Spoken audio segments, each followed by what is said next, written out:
કેમ છો મિત્રો? વાત કરવી છે પૈસાના હિસાબે બગડતા સંબંધો. તો તમારી આજુબાજુમાં કાં તો તમારા સગા સંબંધીઓની અંદર જો તમે પૈસાની લેવડ દેવડ કરી હશે તો કદાચ હિસાબને લઈને કાં તો તમે જેને સરાફી પૈસા આપ્યા હતા તો એ પાછા સમયસર ન ચૂકવીના કારણે કદાચ નાની મોટી નોકઝોક થતી હોય છે મિત્રો. તમે પણ સમાજની અંદર આવા કિસ્સાઓ વધતા જાય છે મિત્રો. કારણ કે જેમ જેમ આધુનિક પદ્ધતિ આવતી ગઈ એમ એમ દરેકના મોજ શોખો વધતા ગયા. તમે પણ મિત્રો જોયેલું છે અને મેં પણ જોયેલું છે મિત્રો કે આજે કોઈ તમારી જોડે સરાફી પૈસા જ્યારે લેવા આવશે ત્યારે તમારી જોડે મીઠી મીઠી વાતો કરશે કે ભાઈ મારે આ કામ છે.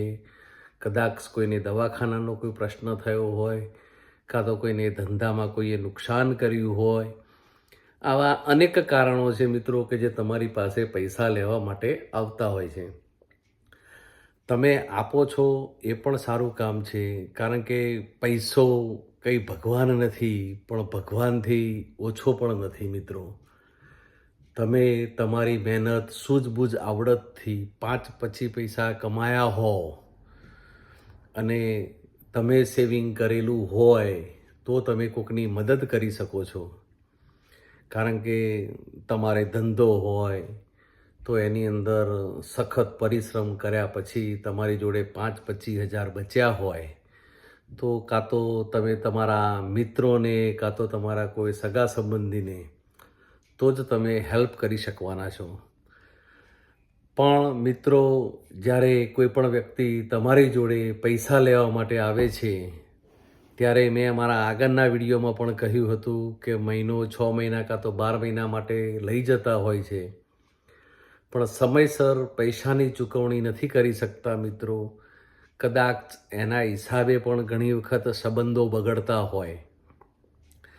કારણ કે મિત્રો, નુકસાન કદાચ સામેવાળા વ્યક્તિએ જે પૈસા લઈ ગયો છે કદાચ નુકસાન કર્યું હશે તો કદાચ તમને એમ કહેશે કે જરા 5-6 મહિના રોકાઈ જાઓ. તો ઘણા લોકો રોકાતા પણ હોય છે. પણ જે તમારી જોડે પૈસા લઈ જનાર વ્યક્તિ એવું નથી વિચારતું કે કદાચ જ્યાંથી હું લાવ્યો છું તો એને પણ કદાચ પૈસાનું કામ હશે. ઘણા લોકોના જીવનમાં એવું થયું છે મિત્રો કે પોતાના પૈસા પોતાના કામમાં નથી આવી શક્યા. કારણ કે આજે કોઈ જો સરાફીનો વ્યવહાર ફેરવતો હશે તો કદાચ એના જોડે પણ મર્યાદિત મૂડી હશે મિત્રો. મારું તો ફક્ત એટલું જ કહેવું છે મિત્રો કે જે તે તમે સમય નક્કી કર્યો હોય એ સમયે તમે પૈસાની ચૂકવણી પરત કરો. એની સાથે જે બી તમે વ્યાજદર નક્કી કર્યો હોય મિત્રો એનું વ્યાજ પણ ચૂકવો. ઘણી વખત ધંધાઓની અંદર બિઝનેસની અંદર તો જનરલી એવો નિયમ હોય છે કે ભાઈ માર્ચ મહિનો આવે એટલે એનો વ્યાજનો હિસાબ થઈ અને ચેકો કાં તો રોકડાનો હિસાબ ચૂકતે થતો હોય છે. કારણ કે ઘણા લોકો વ્યાજ જો બાકી રાખેલું હોય તો મિત્રો આપણા ભારત વર્ષ પ્રમાણે 1/4 વ્યાજ એ મૂડી બની જતી હોય. તો કદાચ આવા લાંબા ચક્કરોની અંદર ના પડવું હોય મિત્રો તો તમે જે પણ કોઈની મૂડી લાવ્યા હોય એટલે કે સરાફી પૈસા લાવ્યા હોય એનું વ્યાજ સહિત ચૂકવણી કરજો. કારણ કે કદાચ સામેવાળો વ્યક્તિ તમને કદાચ એકાદ ચાન્સ આપશે પણ વિશ્વાસ તૂટ્યા પછી મિત્રો એ ફરીથી તમારું કામ તો નહીં જ કરી શકે. કદાચ એ જો કોઈ 2 વ્યક્તિને કહેશે તો પણ ભવિષ્યની અંદર તમારે ખરેખર જો પૈસાની જરૂર પડી હશે તો પણ તમારા કદાચ બધા દરવાજા બંધ થઈ ચૂકેલા હશે. એટલા માટે મિત્રો, જે બી કોઈની જોડે તમે સરાફી વ્યવહાર કરો એના સમયસર તમે જે બોલ્યા હોય એ પ્રમાણે ચાલજો મિત્રો.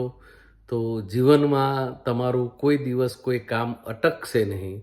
આમ તો જનરલ કોઈનું કામ અટકતું હોતું જ નથી મિત્રો, એમાંય ખાસ પૈસા વલયનું નહીં. પણ જે વારે ઘડીએ સરાફી પૈસા લેતો હોય મિત્રો, એનું પૂરતું તમે માહિતી લીધા પછી જ કદાચ આપવાના રાખજો. બને ત્યાં સુધી તો જોજો કે ખરેખર એના ઘરે જો કોઈ દવાખાનાનું કોઈ કામ આવ્યું હોય મિત્રો, તો તમારી જોડે પૈસા ના હોય તો કદાચ ઉછીના લાવીને પણ કદાચ એને જે માગ્યા હોય એનાથી કદાચ ચોથો ભાગ કરીને પણ એની મદદ કરજો. કારણ કે પૈસા એક વ્યવહાર ફેરવવા માટેનું સાધન છે મિત્રો. એના ઉપરથી મારું તો મિત્રો એટલું જ કહેવું છે કે જો વારંવાર કોઈ તમારી જોડે પૈસા માગણી કરવા આવે તો એની પૂરી માહિતી લીધા પછી જ આપજો. કારણ કે આધુનિક જમાનાની અંદર ઘણા લોકોને આપણે અત્યારે જોતા હોઈએ છીએ કે કોકના દેખાવમાં આવીને મોટી ગાડી લેવી, ક્રેડિટ કાર્ડનો ઉપયોગ કરીને મોટા મોબાઈલો લેવા, અનેક વસ્તુઓ છે મિત્રો કે જેથી કરીને વ્યાજ ચક્કરની અંદર માણસ પડતો જ જાય છે. એના કારણે એ પોતે પણ ખુશ નથી રહેતો અને એના પરિવારને પણ ખુશ નથી રાખી શકતો મિત્રો. એટલે શક્ય હોય તો તમારી આવક પ્રમાણે જ ખર્ચો કરજો મિત્રો. અને રહી સરાફી વ્યવહારની વાત મિત્રો, તો કદાચ કોઈને 5 પછીની મદદ કરવી કે ના કરવી એ તો આપણા ઉપર જ રહેલું હોય છે મિત્રો.